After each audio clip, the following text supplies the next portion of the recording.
Yes, bakunzi ba Ashali TV ndasubiye kandi kubaramusa mwese mudukurikirana mu mihingo zitandukanye habe mu gihugu cyacu Burundi mbese no hanze y'igihugu. Nkaba ngiye rero kukuzanira ino challenge ehejeje imaze umwanya nk'urume rumara iriko ira trend ku mbuga nkoranyambaga na cyane cyane ku mbuga za Facebook. Reka rero ndababwire nigikingiye kubazanira muri kano kanya. Muri kumwe na jewe Ali kuri micro kugira ngo mbandanye ndaguha udukuru twijya nino dutandukanye. Abarundi bose iyo bava bakagera haba bari ngaha mu gihugu cyacu Burundi mbese n'abari mu mahanga twari dusanzwe tuzi neza yuko umuririmbyi wacu rurangiranwa mu rurimbyi wacu rurangiranwa ari we Satbisa turamabafre ari we Satellite aho yagiye guserukira Uburundi mu gihugu cya Tanzania aho yari yatumwe ko n'umuririmbyi asanzwe aba muri ico gihugu nyene cya Tanzania ari we Harmonize mu giteramo caca hurikemwo abaririmbyi batari bakeya cyane bo mu karere ka East Africa ariyo giteramo bari bise Afro East Carnival. Rero na Satbi akaba yari yatewe iteka ryo kuba umwe mu baririmbyi bazo performinga kuri iyo misi hariya mu gihugu cya Tanzania. Rero uno musi yari yasanzwe agarutse aganuka avuye mu gihugu cya Tanzania agarutse ngaha iwacu i Burundi. Rero hariho utu insolite twagiye turaba wanashaka utu insolite turiko turavugisha abantu benshi cyane aho novuga nk'abaririmbyi bagenzi we mbese nawe nyene ubwiwe wanashaka n'abafans bakaba bariko baravuga ibintu byinshi bitandukanye. Rero jewe Ali asanzwe akora kuri Ashali TV ndavuga bati reka ndabasangize ino challenge kuko si bose bagirirwa amahigwe yo kuja ku rubuga rwa Facebook kandi sina bose bagirirwa amahigwe yo gukoresha za Twitter.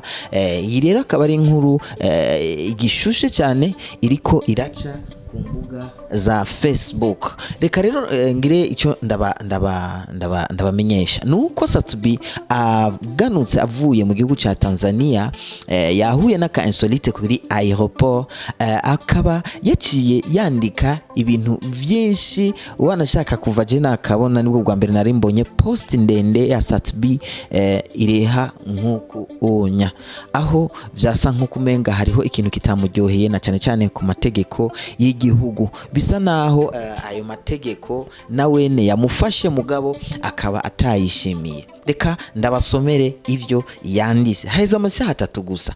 Yagize ati izina ryanyu siryo gukinishwa, ishusho ryanyu siryo gutungira ahariho hose.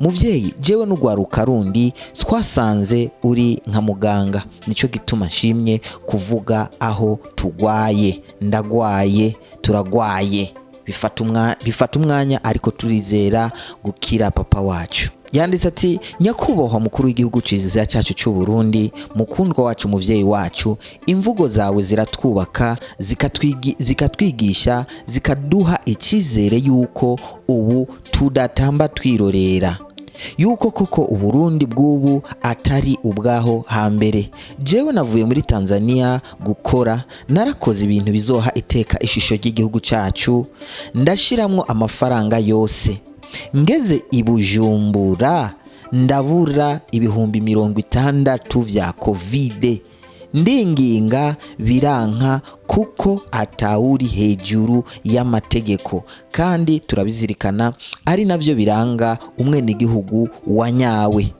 Imvugo zanyu zubaka zaciye zituma ndabibuka ndavuga nti abegereye umuvyeyi na leta yacu mvyeyi uti nabuze ukuntu ntabara nibutse yuko kubura atari icyaha niko guca haza umuntu ntazi muri aeroport aratabara no kuvuga haciye haza umuntu aramurihira ayo mafaranga 60 ati arandihira none ubu bariko baranyagiriza icyaha bisigura ko ivyo muhora muvuga hari abatarabitegera, ariko natwe ubwacu tugiye kubafasha ijambo ryanyu, turishimangire ko inyigisho n'impanuro zanyu tuzigisha abandi, maze abene gihugu bamenye ko bafise gutabaza leta mu gihe bigoye. Nimuhangame ku ngoma mugani wa mukuru wanje Big Fizo.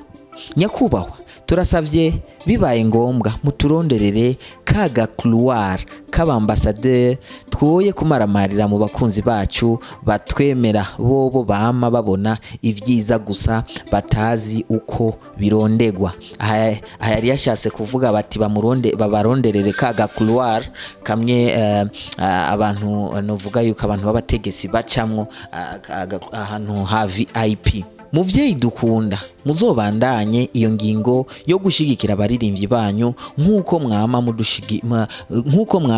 mudushira mu ba entrepreneur, mukatwigisha gutanga ubuzi no kwamamaza igihugu cyacu mu nzira nziza atari mu kukivuga nabi.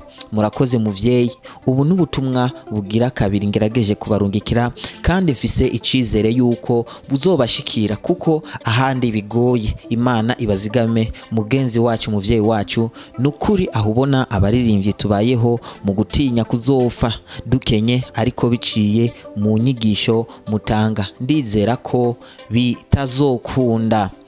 Iyi post rero Satbisa Durama Bafle yandise kuri ku rubuga rwa Facebook yazanye amajambo menshi atandukanye, biboneka yuko hari kintu agamije gitandukanye n'ibi bintu yariko aravuga, kuko Satbi n'umuririmbyi twavuga yuko yaravuye ku level ya mbere ashise ku level ya kabiri, yaho adashobora kubura amafaranga ibihumbi 60 byo kuriha. Ivyo bihumbi 60 navyo byo kuriha akaba ari amafaranga novuga yuko n'amafaranga ngo batandukanije abantu, ahubwo ni itegeko ryatanzwe na leta mu buryo bwo kwikingira ikiza ca corona virus ariyo COVID-19. Rero reka ndabasomere yamye mu makomantere y'abantu bagiye baratanga hirya no hino, bisa naho badatahura gushika kuri no saha mbega Satbi agamije iki kuri nyene cyubahiro umukuru w'igihugu, mbega agomba gusaba iki? Yes, rero Alice Habonimana n'umwe mu bigeme, sinzi ko ari umwigeme, sinzi nuko ari umumama, nawene abakaba bari basangiye urugendo, sinzi iyo yaravuye, mugabo bari kumwe mu ndege, biboneka yuko ni ndege yabakuye, sinzi ko yobe yari bakuye muri Tanzania mu Rwanda ibazana ngaha, niko ko baba bafashe indege bakura nka Dar es Salaam ikabacana Tanzania ikabacana mu Rwanda Burundi. Nawene rero akaba yaciye abona iyo post aho Satbi yari yanditse avuga ati ndafungiwe aeroport, abegereye abavyeyi muri leta mvyeyi bamfashe kumbwirira abavyeyi bamvugire mbohogwe, erega mvuye guserukira igihugu.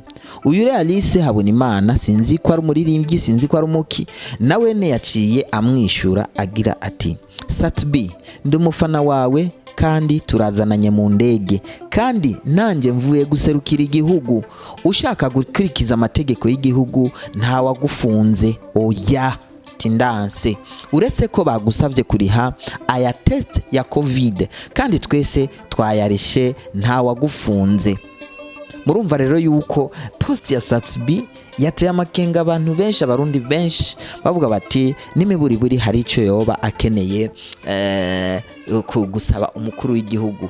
Biboneke yuko hari ico umukuru yoba ashaka gusaba umukuru w'igihugu kugira ngo habe ubutandukane, kuko biboneka ko mu bindi bihugu hariho nk'umuririmbyi yaserukiye igihugu canke umuririmbyi rurangiranwa muri ico gihugu, baragerageza kumutandukanya n'abandi iyo bashitse nk'ahantu babakira nko ku bituro bitandukanye, baragerageza kumutandukanya. Biboneka rero yuko Satbi yoba yarafise iyo ntumbero, nubwo abantu benshi bariko barabona yuko umenga yasaze, mugabo hari gihe usanga yarafise iciyumviro. Rero nkaba nanashimye kukuzanira ino challenge kugira ngo tuyisangire nawe uyisangize n'abagenzi, kugira ngo tubandanye twiryoherwa, tubandanye tumenya ingene abaririmbyi bacu uko bariko baravyifata mu gihugu ngacu cyacu cy'u Burundi.